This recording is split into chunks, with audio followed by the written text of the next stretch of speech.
Hi, and welcome to The World is Our Oyster. I'm John Atkin, and I'm here with my son, Will Atkin.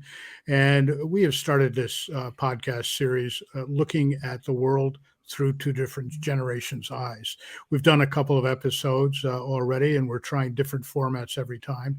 The format we're going to start with tonight is that Will and I have been lucky over the last 10 or 15 years to visit every baseball stadium in the U.S.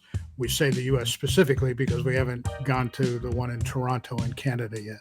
Otherwise, we'd say everyone in North America. Yeah, and we're not up to date yet because we there's a couple that have been built that we haven't been to yet. But yeah, it's something we started. Oh God, I probably was 8 or 9 years old, and I'm so thankful you did because I got to see the entire country. And growing up, and every summer we would go on our trip, and it was one of the most fun times. That and planning it. I think those are two things I remember planning it with you as well, which was super fun.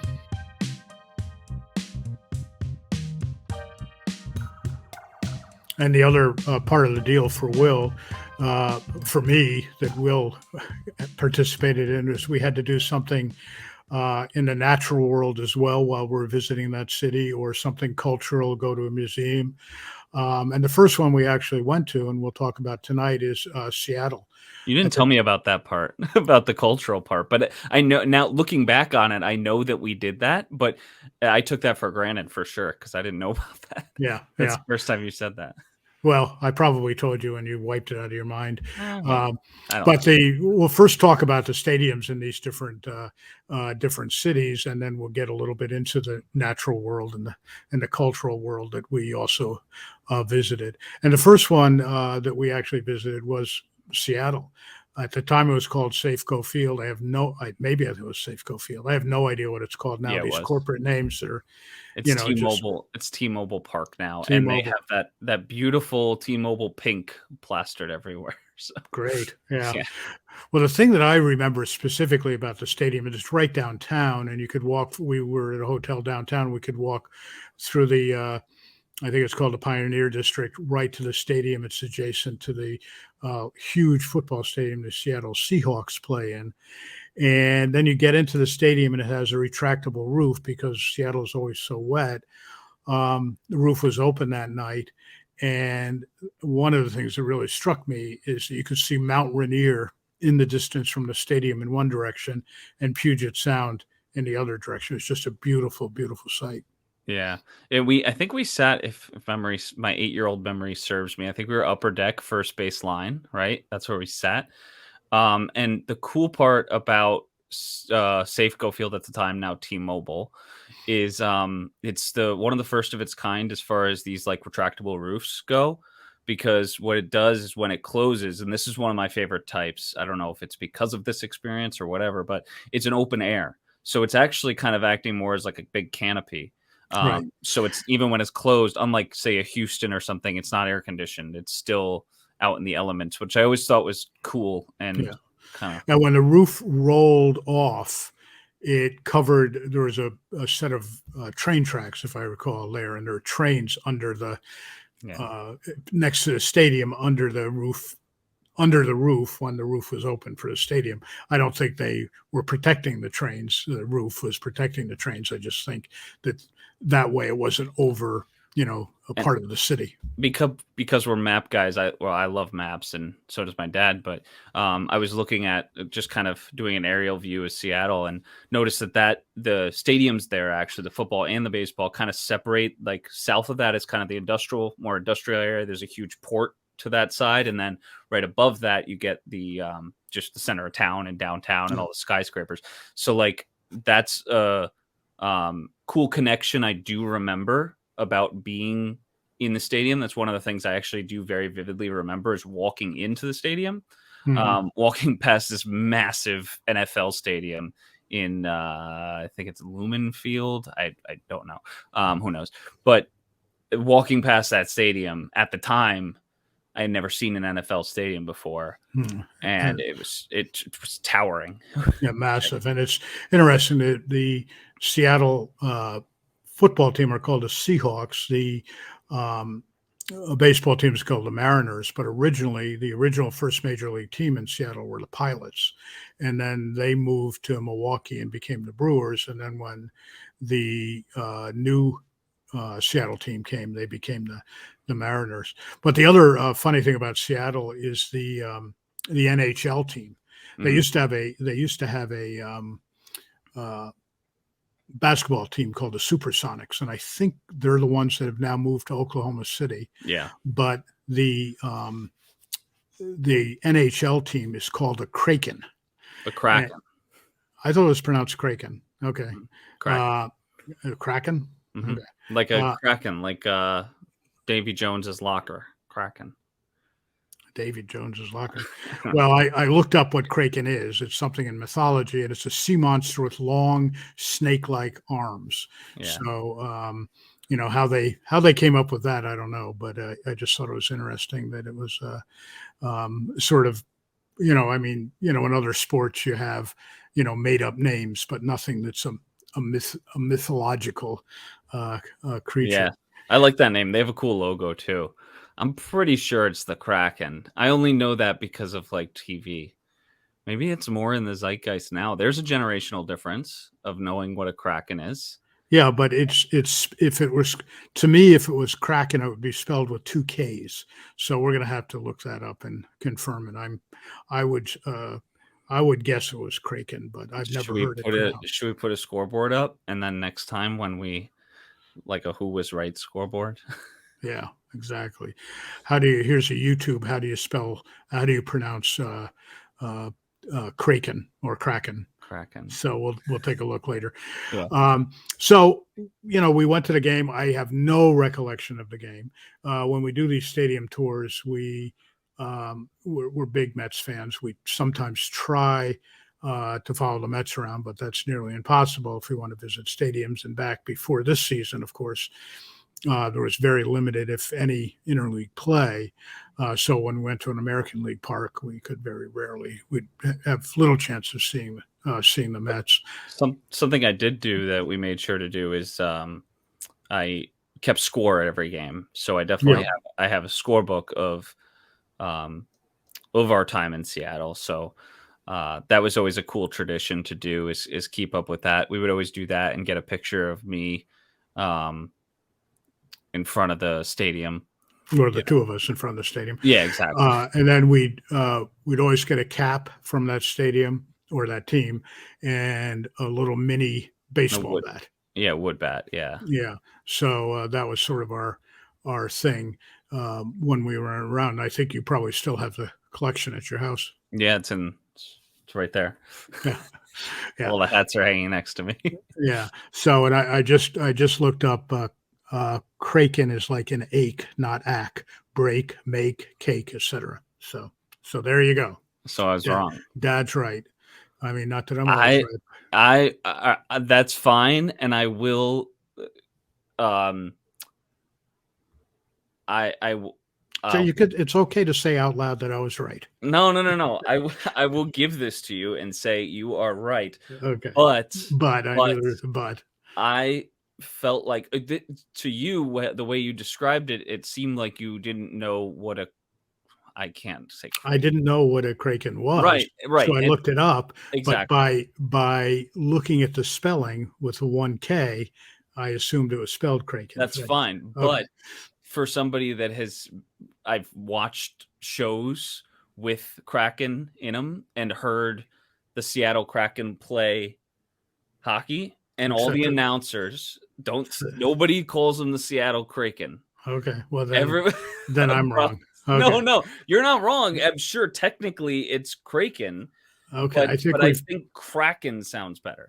Okay. Well, I think that we've beat this dead Kraken enough. Okay. So, anyway, as I started out, we also decided to do natural things or museum things or cultural things. Did we go to Mount Olympus?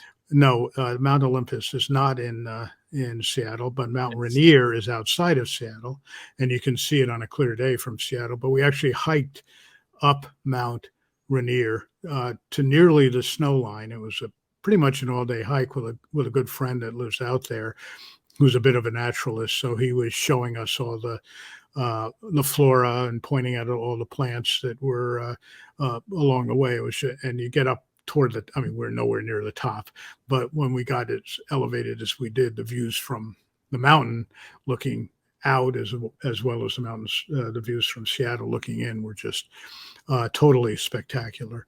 The other thing I remember, the famous lake in Seattle is Lake Washington on the east, and then of course Puget Sound is on the west.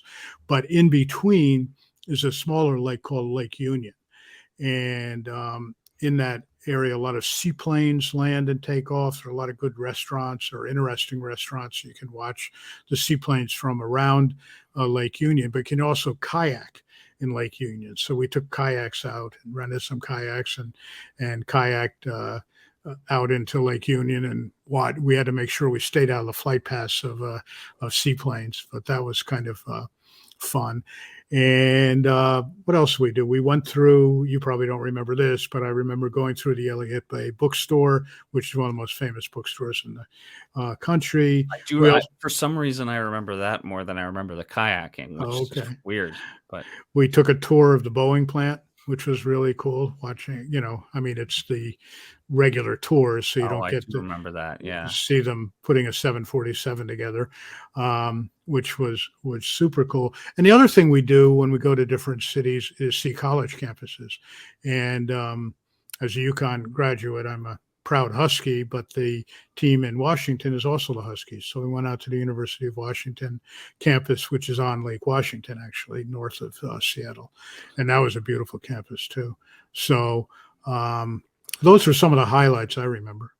So I was that far off with Mount Olympus being. Mount Olympus, I think, is in Greece, but anyway. No, it's literally right next. It's in Olympic National Park. Olympia. Is it Olympic or Olympia National Park? I'm pretty sure I looked it up. It's like a mount, or maybe a Mount Olympic. Well, there may be another Mount Olympus in Washington, but Mount Rainier is the one that you see from, and then Mount St. Helens, of course, is the famous one that is volcanic and exploded about 30 years ago and spread all kinds of volcanic ash on Seattle and out west. So Mount Rainier's to the southeast. Yeah. Mount Olympus, which I just looked up, there's a west peak to it, which is directly west of Seattle across the Puget Sound there. So. Oh, okay. So that's over on the mountain range on the other side. Excuse me, on the other side of Puget Sound. It's kind of where Washington turned. It's just north of that is the body of water that separates the United States and Canada. Well, Puget Sound is the mouth. Okay. Yeah. I don't know the geography up there. I know Puget Sound is west of Seattle's on Puget Sound. Right. To its west. Yeah. So that's kind of an overview of Seattle and a lot of the beautiful things we were able to see when we were out there, as well as the industrial thing. And of course, there's always was it Pike's Place Market, where they do all. I remember that. That was fun. Yeah. Those piers and the fisheries, and there's such a atmosphere and a vibe to that place that you even pick up on as like an 8-year-old. Yeah. So do you want to do our top 5? Is that sure? We'll do the top 5 things of Seattle, whether it's something that we are familiar with, we've seen, or something that reminds us of Seattle, or whatever. We're closing each one of our little podcast shows with a top 5. So you want to go first this time? Sure. I'll go first. So top 5 things. I like how you said reminds me of Seattle, because that's kind of what this is. Along with being 8, it's hard to, I mean, it's interesting remembering cities that you've only been to when you're 8, because you kind of have such a different view on it. But something that really reminds me of Seattle, number 5, is killer whales, because I always hear stories about people tracking those pods of whales out there, or orcas as they're also known. That's number 5. Number 4 is that Seattle grunge metal. There's a type of music that's specific to Seattle, which I always thought was cool, and it's just got a really cool specific sound. Kurt Cobain and that group, the grunge. Grunge Exactly. crowd. Yeah. That's Seattle grunge. Number 3 is the bookstores. So that is actually a vivid memory I have. I was very surprised that the Boeing Museum and the kayaking wasn't as imprinted in my brain. I do remember kayaking in San Francisco way more Yeah. for Well, some not reason in San Francisco, but in the area. Yeah. in the area. Maybe because we were around a bunch of seals. But yeah, that was really an impactful part. I think I like bookstores. It's funny reflecting on these trips too, because I'm realizing a lot of my interests. I mean, I love to kayak. Excuse me. I love to kayak. I love orcas and I love planes. So like all the things we did on this trip kind of informed my future life. Number 3, I said oh shit, I'm all out of order here. So number 3 was bookstores. Number 2 has to be the Puget Sound itself, just the body of water. And like I said, kind of like the piers and that atmosphere around that area. There's such an atmosphere to it that I loved about it. And number 1 is just because it affects me every day and I need it, is Starbucks, because that's the main export of Seattle, I think. Well, that's where Starbucks started, was in Seattle. Originated. Yeah, no, Yeah. I'm joking, but Coffee in general and lattes. yeah, and they've spread it around, and now we have about 6 of them in our town. Yeah, at least. Yeah. All right. Well, my top 5 are kind of divergent, just random. My number 5 is the Elliott Bay Bookstore, which is down in the Pioneer Square area between downtown Seattle and the stadium area that we were talking about. Number 2 is actually a residential area called Queen Anne, and it's north of this downtown area. But the thing about Queen Anne, it's on a hill. It's Queen Anne's Hill, I think it may be called, but it's the Queen Anne area. And if you look out west, you can see Puget Sound and then the mountains in the distance. And if you look east, you can see the other mountain range. So it's just a spectacular area to live. And I've been It's like a neighborhood, right? Yeah, and I've been lucky enough to visit friends up there. Number 3, which is becoming more common in downtown areas and in cities worldwide, but I first experienced it in Seattle, is the free buses downtown. So they encourage people not to drive, or they discourage people to drive downtown because it's such a small downtown area. And Seattle, for those that don't know, is on this very, very steep hill down to Puget Sound. And so this way people can, just hop on a bus and move around the downtown area to get from their homes to their businesses, or just tourists or whomever. Number 4 is Mount Rainier. The view of Mount Rainier. Number 4, I think this is number 3. Number 1. Yeah, Oh, number 1. Number 2. I've had the Elliott Bay Bookstore, the bookstore. The view from St. Anne is 4. Free buses is 3. Mount Rainier is 2. And the view, and plus we've been lucky enough to hike on it. I won't say we climbed it, but we hiked Mount Rainier. And number 1. And part of this is because I love salmon, but it's also, part of my background is working with estuaries and is salmon. And I was out visiting a friend in Seattle once and asked him what the difference between, I wasn't this naive, I just wanted his opinion, farm raised and wild caught salmon was. So he went out and bought one of each and didn't tell me which was which, and grilled them both. And we sat there, and instantaneously you could tell the difference. The wild caught salmon was just spectacular. Not that farm raised isn't, but the wild caught salmon is just incredible. And that's what reminds me of Seattle every time I have salmon. Is it in taste, or is it in in taste? Tastes better? Yeah. So that would be my top 5 things in Seattle. Reminds me of when I have salmon here, but all the other little, oddball tidbits. But Um, I love Seattle. When we were doing a podcast a few weeks ago, we had top 5 cities in the world, and for me, Seattle was one of my top 5. So we hope you've enjoyed our little walk down memory lane of our visit to the former Safeco, now T-Mobile field, and our impressions of it. Will's impressions through that of an 8-year-old. I didn't realize you were that young when we went. And maybe 9 or 10, but regardless, I was pretty young. You were young. And we don't know what we're doing next week, but it'll be a city that has a baseball stadium in it that we were able to visit. And or we might have a guest. Who knows? We'll see. Yeah, we might have a guest. And what we've been trying to do is ask for your input and your comments.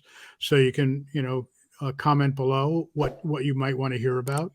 If you're familiar with a city and you want to hear about something in a specific city, when we get to that stadium, we'll talk about it. And what we're doing wrong too. Is this too much rambling, or is it interesting? Or, what are your thoughts on the podcast in general? Any closing thoughts, Will? Yeah, I would also just mention to like and subscribe as well, as along with comment. Yeah. Just because subscribing keeps you here, and keep coming back if you like what you're hearing.